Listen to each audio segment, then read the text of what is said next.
नमस्कार प्रेक्षकांनो, मालिकांची दुनिया या चॅनलमध्ये तुमचे स्वागत आहे. प्रेमाची गोष्ट या मालिकेत आपण बघणार आहोत की इकडे मात्र आता मुक्ता आणि सईचं पुन्हा एकदा वाद सुरू असतो. तेव्हा आता ती म्हणू लागते की तुमच्याकडे सईची जरी कस्टडी असली तरी सुद्धा आदित्यची नाहीये हे विसरायचं नाही. तेव्हा ती आदित्यला तिथनं चल म्हणत असते आणि त्याचा हातही ओढत असते. तेव्हा तो मनातून म्हणतो की माझं तुझ्यावर खरंच खूप प्रेम आहे मम्मा, पण मला माहिती आहे तुझं माझ्यावर अजिबात प्रेम नाहीये.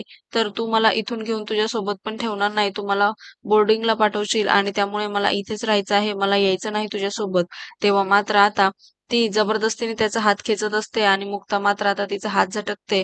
माझ्या मुलांवर अधिकार दाखवायचा नाही. मग मात्र आता सावनी म्हणते तुझी मुलं ते सगळ्यात आधी माझी मुलं आहे. तर मात्र सागर म्हणतो हो, तुझ्याच बरोबर ती माझी सुद्धा मुलं आहे. त्यामुळे त्याची जरी कस्टडी आमच्याकडे नसेल ना तर मी कोर्टामध्ये अप्लाय केलेला आहे. तर आता कोर्टातच भेटू. तुला इथे यायची गरज नाही असं म्हणून आता पुन्हा तिचा अपमान करतात आणि तेव्हा मुक्ता म्हणू लागते की तुम्ही मुलांना आतमध्ये जा, मी नंतर बोलावते आणि इकडे यांचा वाद सुरूच असतो.